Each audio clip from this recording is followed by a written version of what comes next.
기대해 나에게 주신 하루를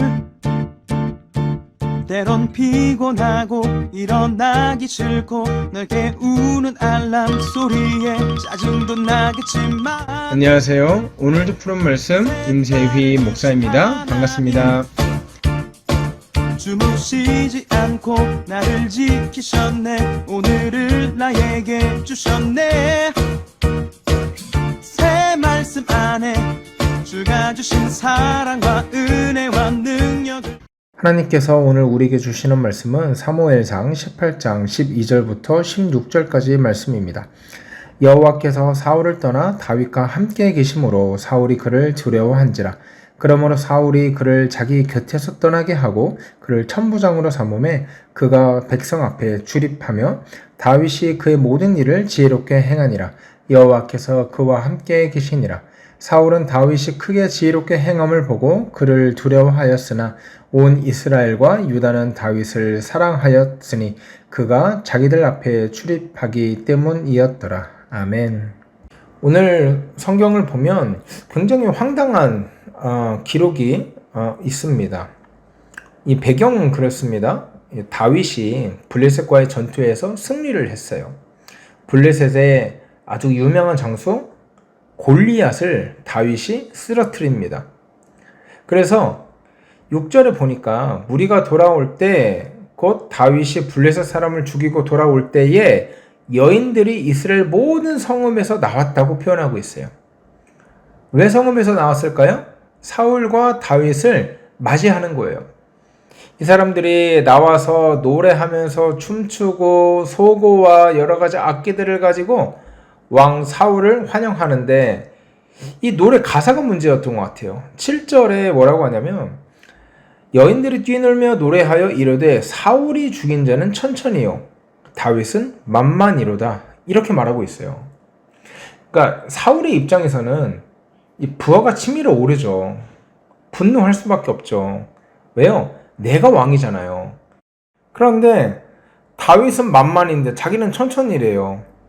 그러니까 이게 비교 안 하려고 해도 자꾸 다윗하고 자기하고 비교가 되고 그러니까 시기심과 질투심에 완전히 사로잡힌 거예요.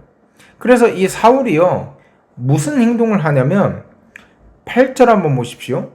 그 말에 심히 불쾌하고 노했다 이렇게 말하고 있어요. 굉장히 기분 나빠했다는 거죠. 굉장히 승질냈다는 거죠. 그리고 9절에 그날 후로 사울이 다윗을 주목하였더라 이렇게 말하고 있습니다. 완전히 이 분노와 질투심과 시기심에 사로잡혀가지고 사울은 그때부터 다윗을 어떻게 하면 제거할 수 있을까를 고민하고 생각하기 시작합니다. 근데 사건이 터졌어요.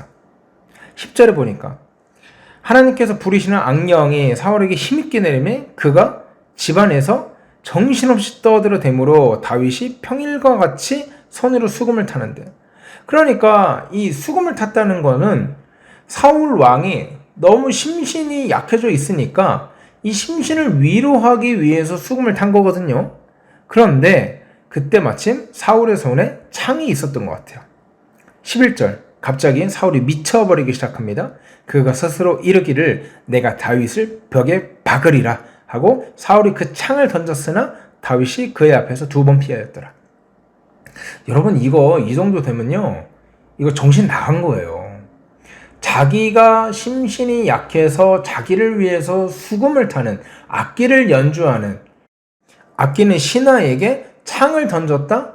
이거 미치지 않고서야 이런 행동 할 수 있겠습니까? 자기의 심신이 연약해지는 것을 걱정한 다윗이 그를 위해서 악기를 연주했는데 그 악기를 연주한 사람에게 죽이려고 행동을 했다? 이거는요 다윗의 입장에서 볼 때 이건 트라우마예요. 이건 정신적 충격이에요. 사울을 보면 두려워하지 않았겠어요? 무섭지 않았겠어요? 저 인간이 언제 또 나를 죽일지 모르는구나 이렇게 생각이 들지 않겠어요? 그런데 참 특이한 게요 12절 말씀 한번 보십시오. 여호와께서 사울을 떠나 다윗과 함께 계심으로 사울이 그를 두려워한지라 이렇게 기록하고 있어요. 다윗이 사울을 두려워해야 할 것 같죠? 다윗이 사울을 두려워해도 전혀 이상하지 않을 것 같은 너무나 당연한 상황인데 다윗이 사울을 두려워하는 것이 아니라 오히려 그 반대로 사울이 다윗을 두려워하기 시작했다는 거예요. 근데 그 이유가 뭐냐? 하나님께서 다윗과 함께 하셨기 때문이다 라고 말하고 있습니다. 다윗과 함께 하셨기 때문이다. 그리고 14절에 뭐라고 말씀하고 계십니까? 다윗이 그의 모든 일을 지혜롭게 행하니라 여호와께서 그와 함께 계시니라 이렇게 말하고 있어요. 그러니까 다윗이 지혜로울 수 있었던 이유, 사울이 그를 공격했음에도 불구하고 거꾸로 자기가 다윗을 두려워할 수밖에 없었던 이유가 무엇입니까? 바로 하나님께서 함께 하셨기 때문이다. 여러분, 저는요, 우리 자녀들이 이런 다윗과 같은 인물이 되었으면 좋겠다 이렇게 생각합니다.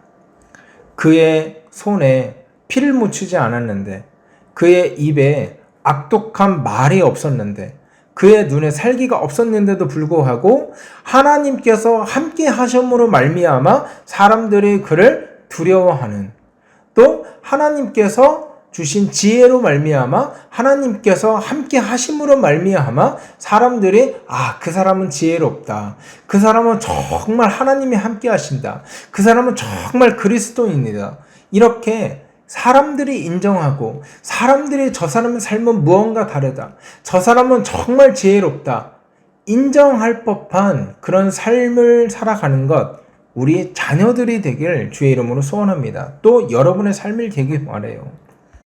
그런가 하면 우리가 본문에서 발견할 수 있는 두 번째 메시지는 뭡니까? 사울이 왜 이렇게 실패했는가? 다른 사람과 자기를 비교하면서부터 실패했다. 여러분 8절 한번 보십시오. 사울이 그 말에 불쾌하여 심히 노하여, 그러니까 다윗은 만만인데 사울은 천천이다, 이 말을 듣고 심히 불쾌하고 노해서 이렇게 말합니다. 다윗한테는 만만을 돌리고 나한테는 천천만 돌리다니, 이 얘기를 해요. 그러니까 다른 사람과 나를 비교하기 시작한 거예요. 바로 그때부터 9절, 그날 후로 사울이 다윗을 주목하였더라. 이 표현은 뭐냐면 그때부터 다윗으로 인해, 다윗의 존재로 인해 사울이 고통받았다는 것을 이야기하거든요.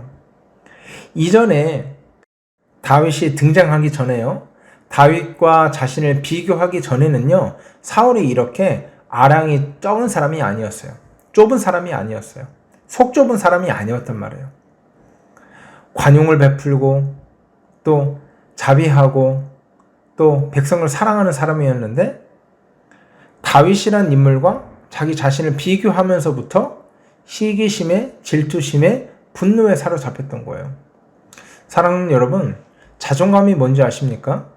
다른 사람하고 비교해서 내가 잘났을 때 얻어지는 그것이 자존감이 아니라요, 다른 사람과 굳이 비교하지 않아도 하나님께서 나와 함께 하신다는 그 사실 하나를 굳게 믿고 다짐했을 때, 그때 비로소 얻어지는 게 자존감이에요. 다윗은요, 사울과 한 번도 자기의 인생을 비교한 적이 없어요. 사울이 다윗을 쫓아다닐 때, 죽이려고 추격할 때 다윗이 얼마나 비참한 상황에 놓여 있었습니까?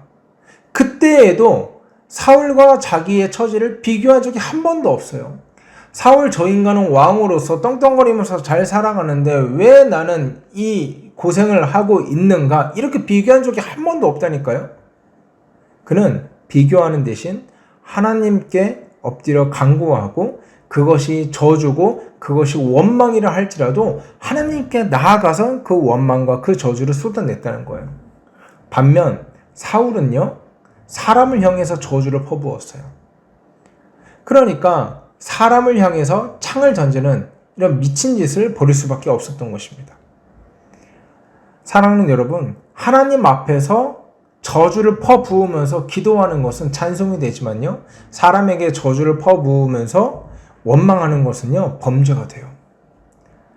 부디 바라고 원하옵기는 사람에게 원망하고 범죄하는 것이 아니라 하나님 앞에 나아가서 이 모든 마음을 쏟아 놓으면서 그 원망과 그 저주를 찬송으로 바꾸는 저와 여러분들 되기를 주의 이름으로 소원합니다. 이제 말씀을 마칩니다.